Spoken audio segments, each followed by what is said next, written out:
بازگل اسلام آباد میں میڈیا سے گفتگو کر رہے ہیں۔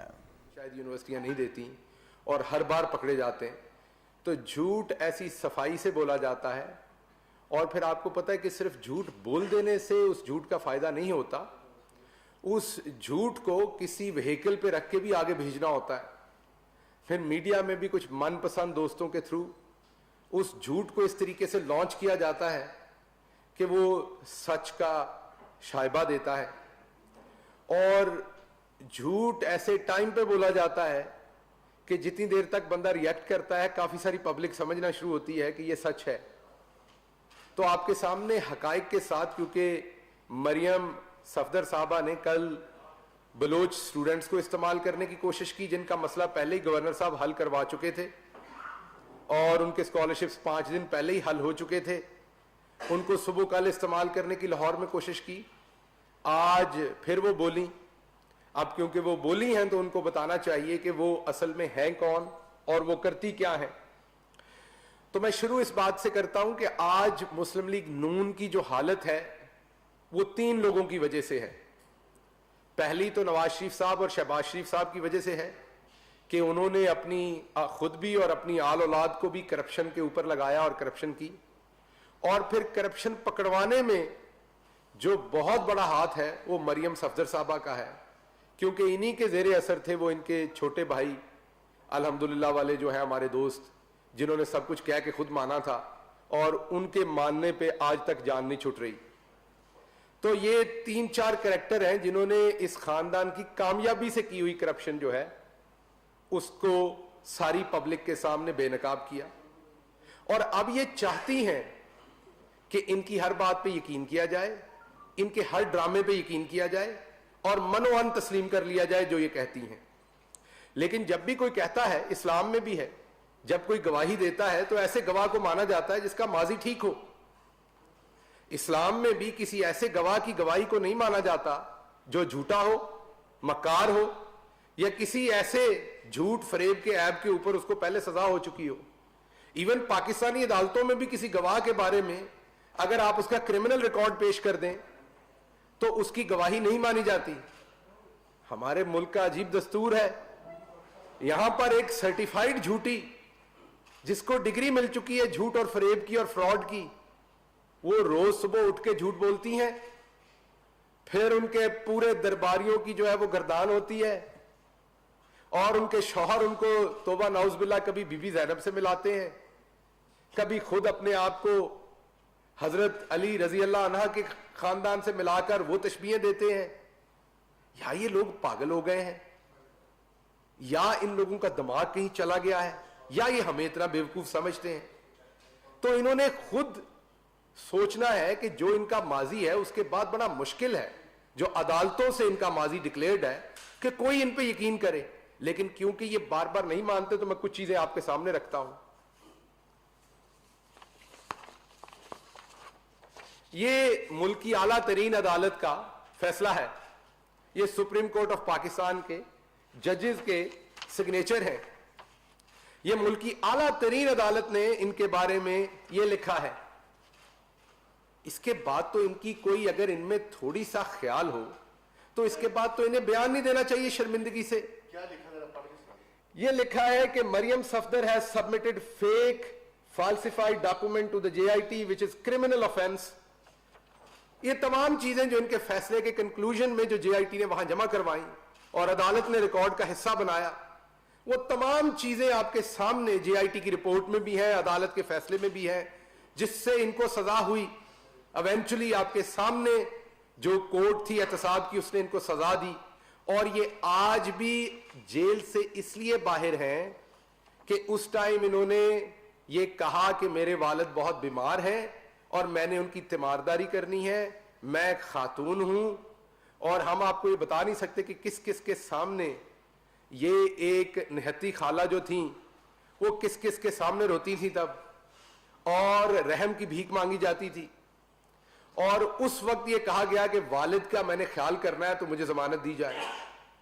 ان کو جس پہ ضمانت ملی اور والد نے کیا خیال کیا ہے پاکستان کا وہ بھی آپ کے سامنے رکھتے ہیں، اور انہوں نے والد کا کیا خیال کیا ہے وہ بھی آپ کے سامنے ہے۔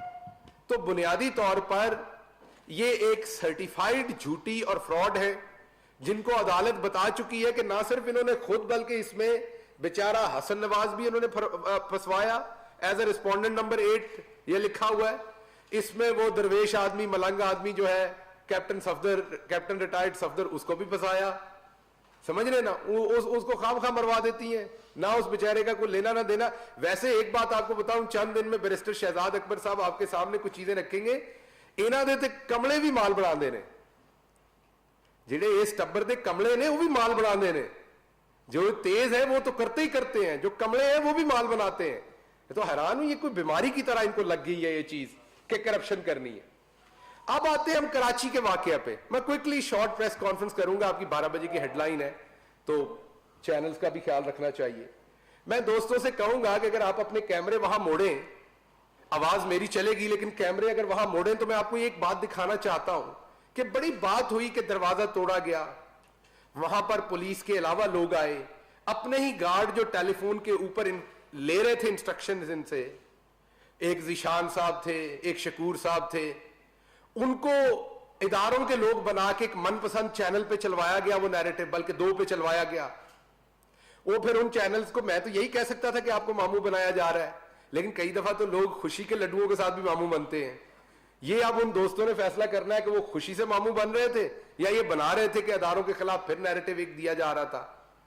آج میں آپ کو ایک اور چیز دکھاتا ہوں جو انفارچونیٹلی ہم نے فوکس نہیں کی اس دن کی. ان کا ذاتی رپورٹر, جس کو وہ درویش آدمی جو ہے کیپٹن ریٹائرڈ صفدر صاحب, وہ کہہ رہے ہیں کہ وائرل کر دو, اب وائرل کر دو اس ویڈیو کو, وہ جو انہیں سر کہہ رہا ہے, وہ تمام ویڈیو میں دروازے کے سامنے بھی کھڑا بنا رہا ہے, اس کے بعد وہ لفٹ میں بھی ویڈیو بنا رہا ہے, وہ ہر جگہ پہ, وہ ان کا پرائیویٹ کیمرہ مین ہے, ہر جگہ پہ کیپٹن صفدر کے آگے وہ ویڈیو بناتے جا رہا ہے اور ایک ایک پولیس مین کو فوکس کر رہا ہے وہ. اور وہی ہے جس نے آخر پہ گاڑی کے قریب بھی وہ ویڈیو جو ہے وہ بنائی, وہ میں آپ کو بھی دکھاتا ہوں. وہ جی دروازہ ٹوٹا ہے تے کمڑیو ایدی ویڈیو شیئر کر دیو اس کیمرے دی. یہ کیا ادھر آپ نے لے کے جانے, جہاں لندن کے فلیٹ ہے صرف وہاں چلانی ہے؟ یہ ویڈیو دے نا پہلے دن لوگوں کو. آپ کے پاس تو ویڈیو اب CCTV پہ کیوں ہے؟ آپ کے پاس تو اپنی ویڈیو ہے, یہ چلائیں جی ذرا.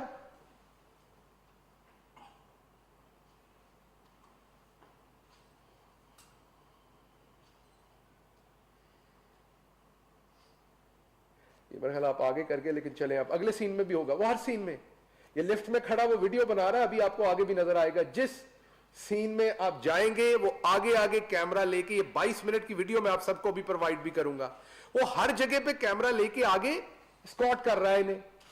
اور وہ ہوٹل کے کمرے کے سامنے بھی ہے, وہ یہاں بھی ہے, وہ راداری میں بھی ہے, کوریڈور میں بھی ہے, ریسپشن پہ بھی ہے.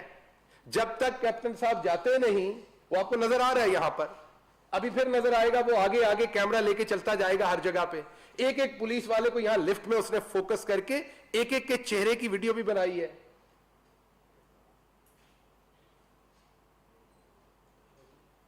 یہ پیچھے چلے گئے آپ, کیا کیا آپ نے؟ نہیں ٹھیک ٹھیک ٹھیک, آگے کر دیں تھوڑا سا یہ سین ذرا تھوڑی دیر.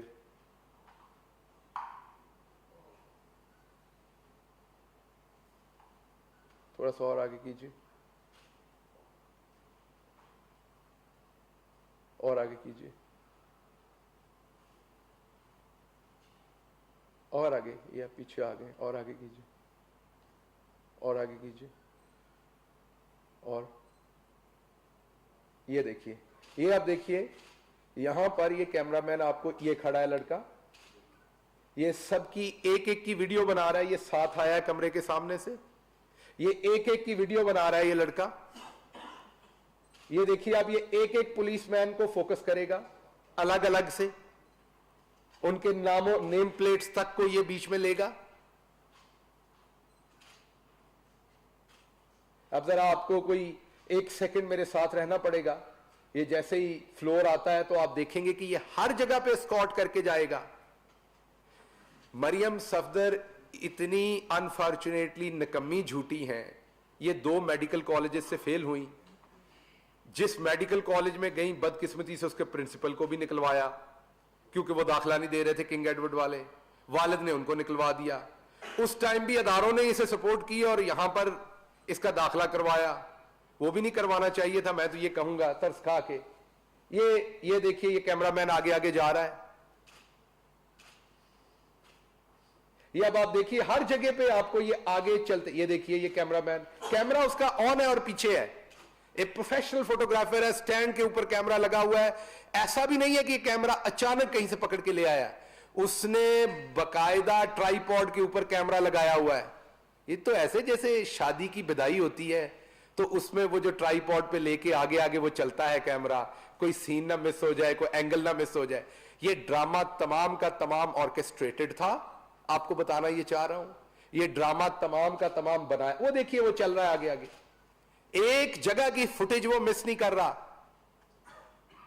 اور اس فوٹیج کو پہلے لندن سے ایشو کروایا گیا ایک من پسند صحافی سے, اس کے بعد ایک من پسند چینل پہ یہاں چلوایا گیا, وہ آخری والی, وہ جسے وائرل کر دو. تو بھائی یہ پہلے والے چنک کیوں نہیں دیتے ہو, یہ دکھاؤ ہمیں کہ کیمرے دروازے کے سامنے کیا ہوا. آپ کے پاس ہے یہ فوٹیج, یہ آپ کا پرائیویٹ فوٹو, وہ دیکھیں ابھی بھی آگے آگے جا رہا ہے. وہ صرف آپ کو ایک جگہ پہ یہ لڑکا نظر نہیں آئے گا, اور وہ جگہ ہے جہاں پر وہ وہیکل میں بیٹھ رہے ہیں صفدر صاحب. وہ اس لیے کہ اس ٹائم اسی کیمرے سے ویڈیو بن رہی ہے, کوئی اور کیمرہ نہیں, اس لیے یہ نظر نہیں آ رہا. ادروائز یہ کیمرہ مین ہر جگہ پر موجود ہے. اچھا جی, اب اس کی ایک اور آپ کو بات بتاتے ہیں کہ یہ ڈرامہ تھا کیا.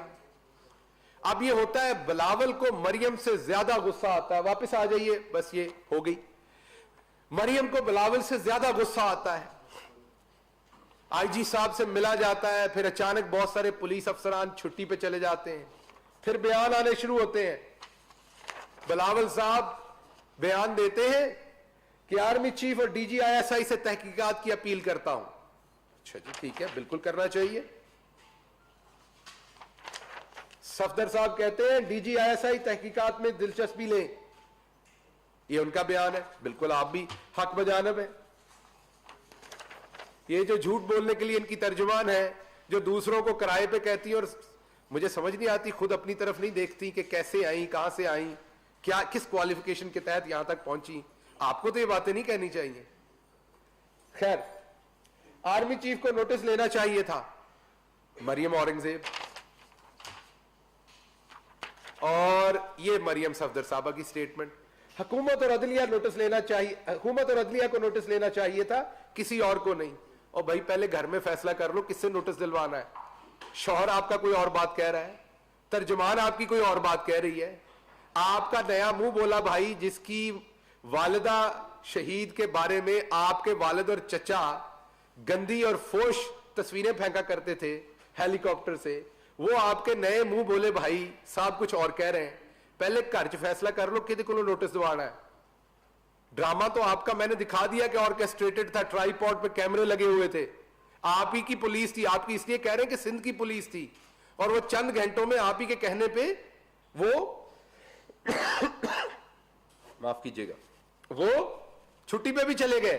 ان کے افسران کبھی تب چھٹی پہ نہیں گئے جب پولیس نے ان کو سی سی پی او سے ہٹایا, اومنی گروپ کے ریکارڈ کو ٹیمپر کرنے اور ان کے گواہان کو پرابلم کرنے پہ. وجہ کیا تھی؟ وجہ تو ایک تھی, کیا قائد اعظم رحمت اللہ علیہ کے مزار کے اوپر بے حرمتی ہوئی یا نہیں ہوئی؟ وہ تو سب نے دیکھا فوٹیج پہ. یہاں پر کیا ہوا, اس کی فوٹیج آپ کے پاس موجود ہے, دیجیے اگر دروازہ توڑا گیا ہے تو. وہ ایک چھوٹا سا لیچ جو کارپیٹ پہ پڑا ہوا ہے جو آپ ہمیں دکھا رہی ہیں, وہ تو کوئی بھی بعد میں توڑ کے تصویر لے سکتا ہے. ہم گاؤں کے لوگ ہیں, ہمیں تو پتہ ہے کہ دوسرے کے اوپر پرچہ کروانا ہوتا ہے تو اپنے آپ کو خود ہی چوٹ لگاتے ہیں. تو یہ جو آپ نے ایک تصویر ایشو کی, اس کی بجائے یہ پروفیشنل فوٹوگرافر کا ویڈیو شیئر کریں جو آپ کے پاس موجود ہے, اور ہم نے آپ کو دکھا دیا کہ آپ کا فوٹوگرافر وہاں پر موجود تھا, ہر سیکنڈ کو فلم کر رہا تھا, وہ پراپر کپڑوں میں تھا, وہ سو کے اٹھا ہوا نہیں لگ رہا تھا, صبح کے 5 بجے جو اس کا الرٹنس تھا وہ ٹرائی پوڈ پہ تھا. تمام چیزیں آپ کو نظر آ رہی ہیں. اصل مسئلہ کیا تھا؟ اصل مسئلہ یہ تھا, مادر جھوٹ نے مادر ملت بننا ہے. اگلے دن سے ان کے پروٹیسٹر ان کے لیے مادر ملت لکھ کر وہ چیزیں پھر رہے ہیں. اصل وہاں پر اس مادر ملت کی درویش صاحب نہیں لگا رہے تھے نعرے, اس مادر ملت کے نعرے لگا رہے تھے. ورنہ اس مادر ملت سے انہیں اگر تھوڑا سا بھی لگاؤ ہو تو یہ خرم دستگیر صاحب کے والد صاحب کے ساتھ تصویریں کھنچوائیں جا کے گجرانوالہ کے جلسے میں, جنہوں نے سیاسی حریف ہونے کی وجہ سے سیاست تک رہنا چاہیے تھا, لیکن گجرانوالہ کے لوگ گواہ ہیں کہ انہوں نے گندی گالی گلوچ کی محترمہ کی شان میں, محترمہ فاطمہ جناح صاحبہ کی شان میں. تو یہ ان کو ساتھ لگا کے اپنے سر کا تاج بنائے اگر انہیں مادر ملت سے کچھ ہو. اصل انہوں نے اس کو مادر ملت بنانا ہے جس کے بارے میں سپریم کورٹ یہ اور جے آئی ٹیز اور ملک کی اعلیٰ عدالتیں یہ کہہ چکی ہیں. معاف کیجیے گا, آگے چلتے ہیں. یہ ہوا کیوں, یہ ڈرامہ آرکیسٹریٹ کیوں ہوا؟ وجہ تو ہوگی نا ہر کام کی. ایک وجہ تو یہ ہے, میں آپ کو سیدھا بتاتا ہوں کہ این آر او مانگا جا رہا تھا. میں آپ کو سیدھا بتا رہا ہوں کہ 1 سال تک گڑ گڑا کے این آر او مانگا جا رہا تھا. جب وہ نہیں ملا, پہلے یہ تھا کہ نواز شریف صاحب کا یہاں علاج نہیں ہو سکتا. اس کے بعد جب وہ باہر چلے گئے تو یہ کہا گیا کہ ان کی بیٹی کا ان کے پاس جانا بہت ضروری ہے. یہ آپ نے ٹی وی پہ سٹیٹمنٹس بھی دیکھی کہ سب سے زیادہ مریم ہی ان کو جانتی ہیں, سب سے زیادہ لگاؤ بھی ان کا انہی کے ساتھ ہے. جب ان کو بھی باہر نہیں جانے دیا گیا کیونکہ وہ اپنی ایک مجرمہ ہے اور اس ٹائم ان کی سزا معطل ہے, انہیں صرف والد کی دیکھ بھال کرنے کے لیے, جو میں ذاتی طور پہ سمجھتا ہوں ایک درست فیصلہ نہیں ہے. یہ اشرافیہ کے لیے آپ اور قانون بناتے ہیں, میں حکومت میں ہوں لیکن میں یہ کہہ رہا ہوں ایک درست فیصلہ نہیں ہے. اشرافیہ کے لیے اور قانون, اگر کل کو ان کی حکومت آئی, میں مڈل کلاس ہوں, میرے جیسے بندے کی تو ضمانت بھی نہیں ہونے دینی انہوں نے, ہم نے تو سڑنا ہے جیلوں میں. تو یہ اشرافیہ کے لیے اور قانون, ان کے لیے اور قانون, یہ درست نہیں ہے. اس کی روش ہمیں بدلنی پڑے گی. اور جب یہ میں کہہ رہا ہوں تو میں اپنے ملک کے تمام سٹیک ہولڈر سے ایک پاکستانی ہو کے کہہ رہا ہوں, یہ روش ہمیں بدلنی پڑے گی. اگر تو عورتوں کی عزت پہ ہم بیلے دیتے تو جیلوں میں دوسری عورتیں کیوں ہیں؟ ان کی عزتیں کم ہیں؟ وہ صرف اس لیے کہ کسی غریب کی بیٹی اور بہو اور بیوی ہوتی ہیں اس لیے وہ جیلوں میں سڑ رہی ہیں؟ میں تو اپنے نظام عدل سے گزارش کروں گا کہ چھوڑے ساری عورتوں کو. اب اس کو چھوڑا ہوا ہے نا باہر گالی گلوچ اور اپنے ملک کے خلاف بیانیاں بنانے پہ, چھوڑے غریب کی بیٹی کو بھی, ان کو کیوں اندر رکھا ہوا ہے؟ اچھا اگر کوئی ٹیررزم میں ہے تو چلے رکھ لیں, اگر کسی نے کوئی انسانیت کے خلاف گناؤنا جرم کیا تو رکھ لیں. چھوٹے موٹے جرم پہ ہزاروں عورتیں جیلیں کاٹ رہی ہیں, خدا کا واسطہ ان کو بھی چھوڑیں. یہ صرف نواز شریف کی بیٹی ہے اس لیے؟ یہ دور معیار اب ہم سب کو, ہماری حکومت کے لیے بھی یہ لمحہ فکریہ ہے, ہماری پریس کے لیے بھی, ہماری جوڈیشری کے لیے بھی, ہماری پوری سوسائٹی کے لیے یہ لمحہ فکریہ ہے. یہ وہ دور معیار ہیں جن کے اوپر چل کے یہ بادشاہ بنتے ہیں. آگے چلتے ہیں کہ یہ بیانیہ بنایا کیوں گیا تھا. آپ یہ سوچتے ہوں گے کہ اس بیانیے کی وجہ کیا تھی, یہ وہاں پر ڈرامہ کیوں کیا گیا.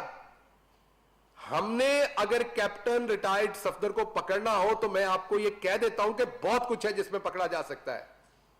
جلد آپ کے سامنے آئیں گی بہت ساری چیزیں. آپ مجھے بتائیے, ایک 100 قتل کے بندے کو گملہ توڑنے میں پکڑا جائے گا, ایک چھوٹے جرم پہ پکڑا جائے گا جس میں اس کی اور اس پہ دفعات ایسی لگیں گی جیسے بیرسٹر شہزاد اکبر صاحب نے کہا کہ جس کی فوراً ضمانت ہو جائے, اور وہ سندھ میں پکڑا جائے گا جہاں پہ یہ ڈرامہ کر سکے.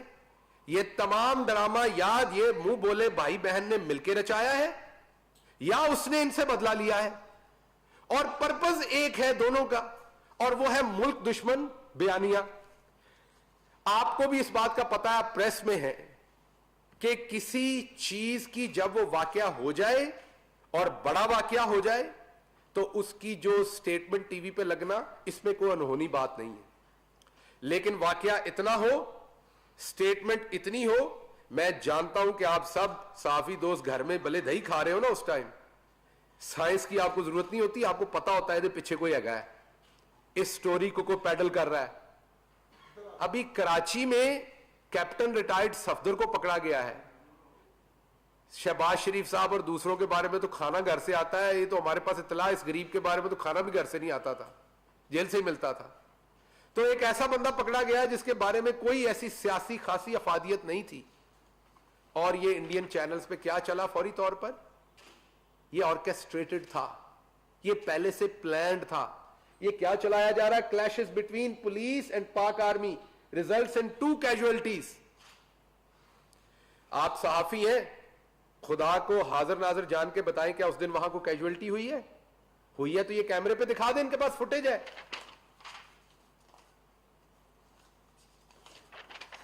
یہ چھوٹا چینل نہیں ہے ان کا, یہ CNN نیوز 18 ہے, انڈیا کا ایک مستند چینل ہے. یہ کیا کہہ رہا ہے؟ Sindh government overthrown by Pakistan army. آپ لوگ صرف یہ کئی دفعہ سمجھتے ہیں کہ شاید وہ ایک پریس کانفرنس کرتے ہیں, بدلے میں ہم کرتے ہیں, سیاست ہو رہی ہے, وہ الزام لگائیں گے, ہم لگائیں گے. خدا کی قسم آپ کو اندازہ نہیں کہ یہ کیا کر رہے ہیں. آپ کو اندازہ نہیں ہے کہ یہ لوگ پاکستان کے لیے کون سے گڑھے کھودنے کی کوشش کر رہے ہیں. یہ دیکھیے, یہ ان کے جنرل ہیں ریٹائرڈ سنجے کلکرنی. وہ یہ کہہ رہے ہیں کہ without a doubt there is a civil war going on in Pakistan. Nawaz Sharif has even called out the army by name and has not hesitated to call them traitors. یہ ان کے جہاں سے یہ پگڑیاں بٹاتے ہیں,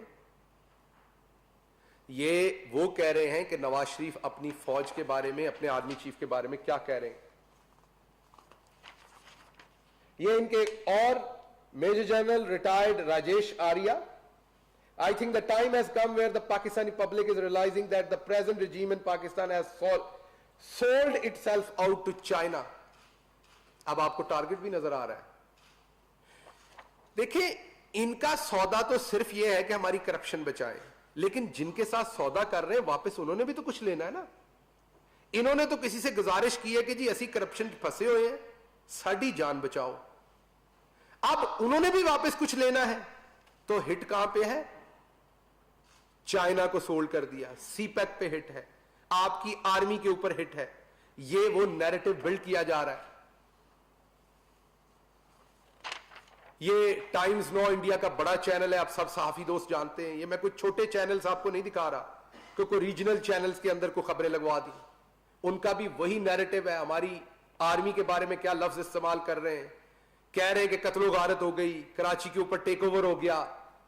تو بنیادی طور پر میں آپ کے سامنے اس پریس کانفرنس میں 3 باتیں رکھنا چاہ رہا تھا. یہ اور بہت سارے ہیں, ان کے جرنلسٹ, ان کے چینلز. میں آپ کو یہ تمام پرنٹ آؤٹس دیتا ہوں جنہوں نے یہ تمام خبر کو ود ان آورز, یہ پہلے سے سب آرکیسٹریٹڈ تھا, یہ کیا. تو بنیادی طور پر میں آپ کے سامنے 3 باتیں رکھنا چاہتا ہوں. نمبر 1, مریم صفدر صاحبہ ہمیشہ جھوٹ بولتی ہیں, تب نہیں بولتی جب وہ نہیں بولتی. ان کو اللہ نے توفیق نہیں دی جھوٹ بولنے کی, لیکن کیونکہ ان کی ایجوکیشن پور ہے, یہ میں مذاق میں یا سیاسی طور پہ نہیں کہہ رہا, ان کی ایجوکیشن پور ہے, اور وہ ہم نے میڈیکل کالج میں ان کی پرفارمنس سے دیکھ لیا ہوا ہے, ہمارے پاس ٹرانسکرپٹس ہیں ان کے. ان کی ایجوکیشن پور ہے, اس وجہ سے ان کی جو کریٹیکل تھنکنگ ہے ان کے برین کی, وہ اتنی اچھی نہیں ہے. ڈرامہ بناتی ہیں, وہ ڈرامہ جو ہے بہت جلدی آؤٹ ہو جاتا ہے. ابھی یہ تمام کراچی میں آرکیسٹریٹ کیا گیا کیمرے لگا کے, اس کے بعد اسکرپٹ کے تھرو رن کیا گیا. اسکرپٹ رن کرنے کے بعد کیا کہا گیا, اپنے اداروں پہ ڈالا گیا, اور اب ان سے کیونکہ یہ چل نہیں رہا بیانیہ, کل بلوچ اسٹوڈنٹس کو استعمال کرنے کی کوشش کی, آج کل ڈیسپریٹ ہوئی ہے. ایک چیز میں آپ کے سامنے یہ بتا, اور آپ کو بتایا کہ کیلبری ہو, وہ ٹرسٹ ڈیڈ ہو, وہ تمام چیزوں میں یہ سرٹیفائیڈ جھوٹیاں, نہ پوری زندگی عدالت میں کبھی ان کی گواہی کوئی لے گا. اور اسلامی طور پر, سماجی طور پر ویسٹ میں چلے جائیں, ادھر چلے جائیں, ایک بندہ جو فراڈ کے اوپر کرمنل ہو اور اس کو سزا ہو چکی ہے, اس کی کوئی گواہی یا اس کی کوئی بات بھی نہیں مانے گا. دوسرا بیانیہ ہے اپنی کرپشن بچانے کے لیے اپنے آپ کو معصوم ثابت کرنا, اور یہ معصوم ثابت کرنے کے لیے انٹرنیشنل اسٹیبلشمنٹ کی مدد لینا. اور انٹرنیشنل اسٹیبلشمنٹ کا ظاہری بات ہے پورے کا پورا جو ہے وہ فوکس پاکستان کی آرمی کو, افواج کو ٹارگٹ کرنا ہے, تاکہ پاکستان کے تمام اقتصادی اشاریے جو اوپر جا رہے ہیں, ہم جو اوپر اٹھ رہے ہیں, ہم کو دوبارہ دبا لیا جائے. یہ دوسرا ایجنڈا ہے. اور تیسرا ایجنڈا ظاہری بات ہے اس میں یہ خود بھی کمیٹڈ نہیں لیکن کوشش کر رہے ہیں کہ نواز شریف صاحب کو ایک انقلابی بنا کے پیش کرے. تو میں تیسرے ایجنڈے پہ آخری 10 سیکنڈ میں یہ بات کروں گا کہ اگر نواز شریف صاحب انقلابی ہیں تو انقلابی ڈر کے نہیں بھاگتے ہوتے, واپس آئیں, جیل فیس کریں, اپنی سزا کے بعد عوام کے پاس جائیں, کیونکہ وہ کہتے ہیں آئین اور قانون کی عملداری ہونی چاہیے. سب سے پہلے وہ خود آئین اور قانون پہ عملداری کیوں نہیں کرتے؟ انہیں ایک آئین اور قانون کے تحت عدلیہ نے سزا دی ہوئی ہے, شروعات کریں, آئیے آئین اور قانون کے اوپر عملداری کریں, اپنی سزا بھگتیں. یہ تو سب کو پتہ چل گیا کہ وہ جھوٹ بول رہے ہیں, وہ بیمار نہیں ہے. پہلی بات یہ. دوسری بات یہ, انہیں انقلابی بنا کے پیش کر رہے ہیں. گجرانوالہ جلسہ کے بعد شیلا رضا صاحبہ نے کہا ہم نے کراچی میں کوئی فضول تقریر نہیں کروائی, تو کراچی میں ان کو فضول قرار دے دیا گیا. تو اب یہ فیصلہ کر لیں کہ نواز شریف انقلابی ہے, فالتو, معذرت چاہتا ہوں ان کے لفظ تھے فالتو, فضول نہیں تھا. تو یہ انقلابی ہے یا فالتو ہے؟ ایک تو یہ فیصلہ کر لیں نواز شریف صاحب, اور دوسرا فیصلہ یہ کر لیں کہ انقلابی بننا ہے تو واپس آنا پڑنا ہے, اور اگر آپ واپس نہ آئے تو آپ کو ایک بات تو پتا ہے, جس کا نام عمران خان ہے, جب وہ ایک بات کہہ دیتا ہے تو پھر وہ کام تو کر کے چھوڑتا ہے. اب لے کے تو ہم نے آنا ہے آپ کو. یہ بہو اب ہم نے یہیں بسانی ہے. یہ وہی بہو ہے جس کی 4 آرمی چیفز کے ساتھ نہیں بنی, 6 DGISIs کے ساتھ نہیں بنی, 3 چیف جسٹسز کے ساتھ نہیں بنی. نجم سیٹھی صاحب کو انہوں نے مار کٹائی کروائی. حامد میر صاحب اپنے زخم دکھاتے ہیں صحافت کے جب آپ ان سے کبھی بات کریں. آج کچھ دوست ان کے اوپر ترس کھا رہے ہیں, کو وجہ ہوگی ان کی بھی, لیکن کہنے کا مطلب میرا یہ ہے کہ یہ کسی کے ساتھ نہیں چل سکتے, کیونکہ انہیں کمپلیٹ اٹانومی چاہیے کرپشن کرنے کی. جب تک تو بیٹھا ہے عمران خان, اور میں یہ نہیں کہہ رہا ایز اے وزیر اعظم جب تک بیٹھا ہے, اللہ نے جس دن تک عمران خان کو زندگی دی ہوئی ہے اور وہ اس دھرتی پہ بیٹھا ہے, آپ کو چیلنج ہے, کرپشن اب آپ کو نہیں کرنے دیں گے. ہم حکومت میں ہوں, ہم حکومت میں نہ ہو, نہ ہی آپ کو حکومت میں آنے دیں گے, اب نہ کرپشن کرنے دیں گے. آپ کی صحیح جگہ اب جیلیں ہیں, اور آپ کی کرپشن کے کیس سٹڈی انشاءاللہ یہ بیرسٹر صاحب فارغ ہوتے ہیں اپنی وزارت سے تو ان کے ساتھ مل کے کتاب لکھوں گا, تاکہ جو کرمنالوجی کی جہاں بھی ڈگریز ہو رہی ہیں وہاں پر آپ کی کرپشن کو ایک کیس سٹڈی کے طور پر وہاں پہ پڑھایا جائے. بہت شکریہ جی.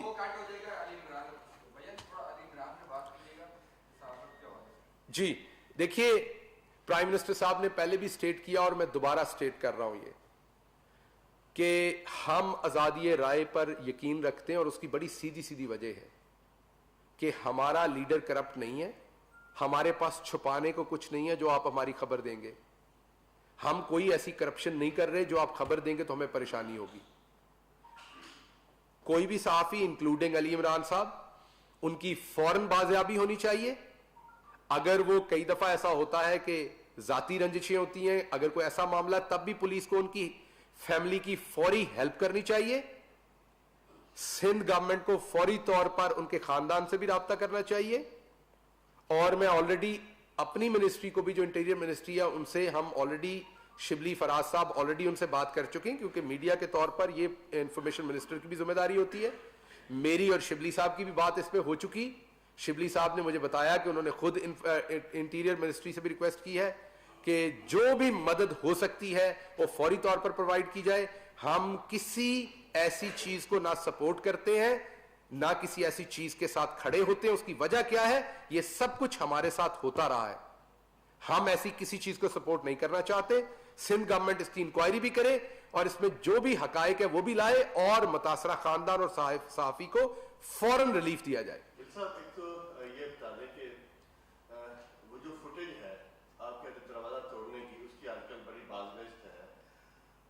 انہوں نے نہیں پیش کی تو سی سی کیمرے ادھر لگے ہوئے تھے, آپ بتا دیں کہ وہ آخر ٹوٹے تو ہے, کیسے ٹوٹے ہیں, اور کیا آپ سمجھتے ہیں کہ یہ دروازے کا وہ ٹوٹنا کیا ماڈل ٹاؤن میں جو واقعہ ہوتا ہے اس سے بہت بڑا واقعہ ہے؟ میں بتاتا ہوں. کیا جو سینکڑوں گاڑیاں ادھر توڑی گئیں, جو حاملہ خواتین کے منہ کے اوپر گولیاں ماری گئی, کیا پنجاب پولیس کی اس کارروائی سے بڑی ہے؟ آپ نے کہا کرپشن نہیں کرنے دیں گے نواز شریف کو,